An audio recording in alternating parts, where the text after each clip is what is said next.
Top story this hour involves the Holy Father. Pope Francis set to travel to the Holy Land this Saturday, but the trip has many worried about the health of the pontiff.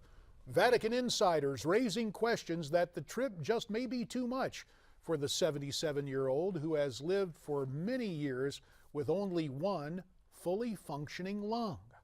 Joining us now live from Rome, Edward Pentin, Newsmax Vatican correspondent. Ed, thanks for being here. What is the latest from the Holy See? Great to be with you. Yeah, well, the latest is that well, the Vatican's official line is that he's fine. There's no health problems to worry about. But if you look back at the past several months, the Holy Father has been missing quite a few engagements. He cancelled several last week. One was to visit a Marian shrine in the outskirts of Rome on Sunday. He postponed that really to spare his energies for the Holy Land trip, which is going to be a very intense trip, only over 3 days. But there was other things too. He had a cold last week, and he's had a fever before when he cancelled, I think a couple of months ago, and other cancellations and postponements. And people are beginning to wonder whether he's taking too much on. He may be fine health-wise, but whether it's starting to put pressure on him, and he's starting to become very fatigued, and his immune system is perhaps diminished because of that, and so he's taking these various light illnesses like colds and things, which could, of course, develop into something more serious at someone his age, at 77. Ed, is there any indication on who might be talking to the Pope about this? We know he likes to kind of chart his own course when it comes to doing his own things, including answering the phone randomly at the Vatican or making those comments like, who am I to judge when speaking about gay folks? But is there anybody really that we know of that would be willing to tell the Pope, hey, you need to take it easy, and that he would actually listen to that person? Possibly. I mean, he does have groups of advisors who he listens to, and he has obviously his own position. But what's interesting is that he has had serious health problems in the past before. When he was about 10 years ago in Buenos Aires, he had a very serious heart problem. And apparently his doctors were telling him, you know, you're going to have heart surgery. Now, at that time, he got in touch with a Chinese doctor who helped him with some alternative therapies and managed to get him much better, and helped him not only with his heart, but also with his liver and other ailments which he had. So Ed, it sounds as if, as you recount what happened 10 years ago, that Pope Francis, a decade ago, sought natural, homeopathic cures, alternative cures, instead of what so many people would expect in terms of open heart surgery, something of that nature. That's right. That seems to be the avenue he's chosen. And after 3 years of that treatment, apparently the symptoms diminished quite considerably. So it worked for him then. And but of course he doesn't have that physician with him now. The man's name, Liu Ming, is back in Buenos Aires. Of course, he's still there. So he's not here with the Pope. And in fact, he said only last year that he was a bit concerned about the Pope. When he looked at him, he said he looked very fatigued. This was back in September last year. And so he was a little concerned about him back then. So we'll just have to wait and see. But I think certainly the Vatican's view is that there's nothing wrong. And so he's just going to carry on doing as much as he can. I think with this Pope, people have said this before, that he's really just keen to pack in as much as he can. He knows his time is limited, and he wants to do lots of things and to do them, you know, in double quick time before he leaves this earth. So I think that's probably his attitude at the moment.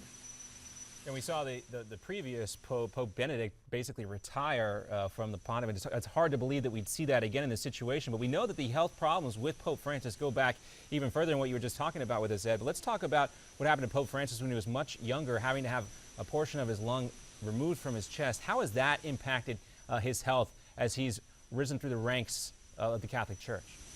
That's right, John. Yeah, well, he had, when he was a young boy, he had part of his lung, one of his lungs removed because of an infection, and that's had a growing problem on his health as he's got older. We got in touch with Newsmax Health Dr. Peter Hibbard about this, and he said that as you get older, your lungs obviously need more oxygen. You need more oxygen, you struggle to get oxygen. So if, as a young man, he wouldn't have felt the effect of having less than two lungs. But as he's got older, that problem becomes more acute.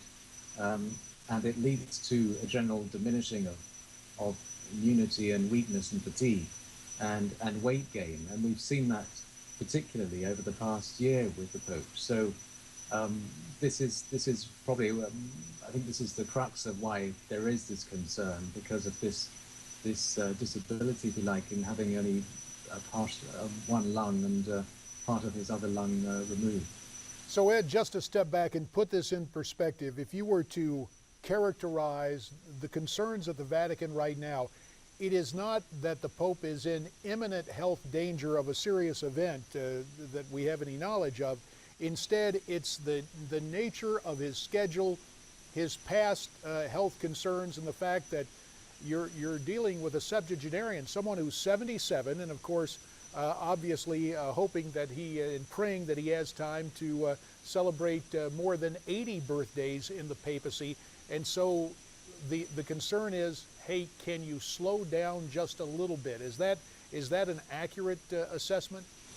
Yeah, I think that's exactly right. I think that the health concerns aren't actually come to the fore yet. It's just the concern that he's taking on too much, and that obviously has a consequence on his health. So, yes, I think that's the key problem, is whether he needs to scale back on his engagements just to spare his health. But of course, it's entirely up to him. Whoever advises him, he can take or leave it. And knowing this Pope, I think he's very much a man of his own mind, and will do what he feels is right. But as I said earlier, I think he's of the mind that he wants to pack in as much as he can. So I think it'll be hard to deter him from doing the maximum he can in the time he's got left. Well, Ed, as a practicing Catholic and church, there's been a huge groundswell of support, people filling the pews because, in part, they love Pope Francis here. And you talk about the Pope's health. You can maybe almost hear a gasp from church ladies and parishes across the country about this. And we look forward to the Pope's trip to the Middle East this coming weekend here. What should we look for to see if the Vatican is taking any steps to limit his agenda, to make sure that the Pope is not overexerting himself? Well, it's difficult to say. I mean, he's got 15 discourses he's going to give during this visit. So no sign of slowing down as of yet. No, and certainly in the itinerary, the program doesn't show any sign of that. But of course, if certain things are cancelled or he just doesn't show up to certain things, well, then we'll know that he's probably been told to scale back. But I don't see that happening. I think he's willing to do all of these things, and also he's not worried about his security either. So I think that all plays into it. He's not really worried about himself. He's very selfless, and he just wants to serve and do and bring Christ to other people. That's what he wants to do. That's his job. So I don't think he's going to let anything get in the way of that, whether it's his health or security or whatever. Ed, you mentioned the security situation going into the most volatile area in the world with the rise in Islamofascism. Obviously, health is one thing, but the S word, security, is another.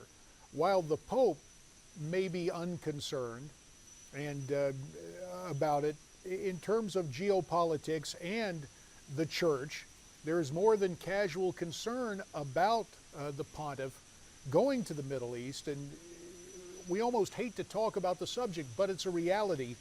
Do you believe precautions will be taken to the point that, given the fact the Pope remains a big target despite his message of inclusion and interfaith acceptance, I guess we could call it, he obviously proselytizes belief in Jesus Christ as the Messiah. And going into that situation in the Middle East with the rise of Islamofascism, the Pope remains a target, does he not? He does, and every Pope who's gone there has had the same, had to face the same reality. Of course, it's slightly more acute now, but as I say, I think he's not worried about security in the sense that he trusts, obviously, in God that he'll be protected, and he does have protection, even though it's not a bulletproof car or whatever. He'll have the Swiss Guard there. He'll have bodyguards also from the Israeli, Jordanian, and Palestinian authorities providing their security. So he won't be completely without security, but it will be.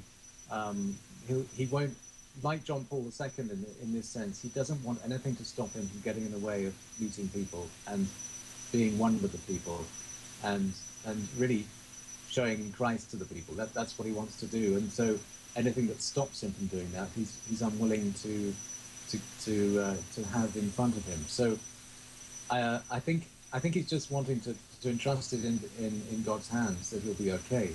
And it's clearly a very brave thing to do, and that's, I think, his general attitude. Edward Pentin, Newsmax correspondent from the Vatican, we thank you for your insights on this very important story, and we look forward to visiting with you again, sir. Thank you very much. Thank you. Thanks.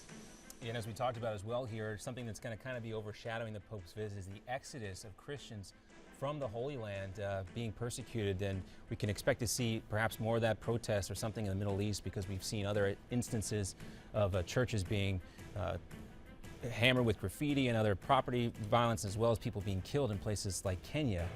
Persecution of Christians is happening around the world. And sadly now in Egypt to Coptic Christians, and in Iraq that's going on. When we come back, more on the health of the pontiff, as this is obviously a major story. That's straight ahead on America's Forum.